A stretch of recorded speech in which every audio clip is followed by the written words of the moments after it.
వాళ్ళు ఎవరు గెలిచే అవకాశం ఉందంటారు? సార్ నా పేరు రాజేష్ కుమార్ అండి. జిల్లా యూత్ సెక్రటరీగానే పనిచేస్తున్నాను. ఇక్కడ పాలకులు ఏంటంటే మార్పు కావాలని కోరుకుంటున్నారండి. ఇక్కడ గుడాల గోపి గారు అత్యధిక మెజారిటీ తోటి గెలుస్తారని మేము ఆశిస్తున్నాం. సార్ పాలకొల్లో రామనాయుడు గారు అంటే అభివృద్ధి చేశారని చెప్పి చాలామంది చెప్పడం జరుగుతుంది.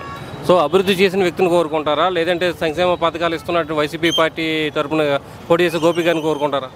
అంటే అభివృద్ధి అంటే ఏంటంటారు నాకు తెలిసి శ్మశానం కానీ రోడ్డు విషయం కానీ అంటే శ్మశానం చేస్తే అభివృద్ధి జరిగినట్టేనండి. పాలకులంతా అభివృద్ధి అంటే ప్రజలకి మేలు జరగడమే అభివృద్ధి అండి.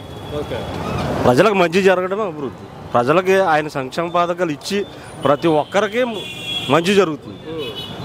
అలాగా ప్రతి ఒక్కరు అభివృద్ధి చెందుతున్నారు. దానివల్ల వైఎస్ఆర్సీపీకి 100% ఓట్ బ్యాంకింగ్ ఉంది. ఓవరాల్గా జగన్ గారే సీఎం కావాలని కోరుకుంటున్నారు. అవునండి. టీడీపీ మార్పు కోరుకుంటారు అంటారా? టీడీపీ అన్నది అలా ఇంకా భూస్థాపితం ఉండేది అయిపోయినట్టు అండి ఈసారి అయితే. నాయకులు కూడా చాలా మంది మన వైసీపీలో రావడం చూస్తున్నారు, వస్తున్నారండి. అంటే రమేష్ లాంటి వ్యక్తులు అవునండి దీనిలో రావడం చూస్తుంటే దాని పరిస్థితి మీరు ఏమనుకుంటున్నారు? అంటే ఎంత జగన్ గారు ఎంత పరిపాలన ఎంత బాగుందో కాబట్టి వాళ్ళ మార్పు కావాలని వాళ్ళందరూ రావాలి కోరుకుంటారు. వాళ్ళందరూ వచ్చి జగన్ గారు గెలవాలని కోరుకుంటున్నారు. ఓకే, మొత్తం మీద మీరు అన్ని పాలకొల్లో కానీ ఆంధ్రలో కానీ వైసీపీ వస్తుందండి. Thank you.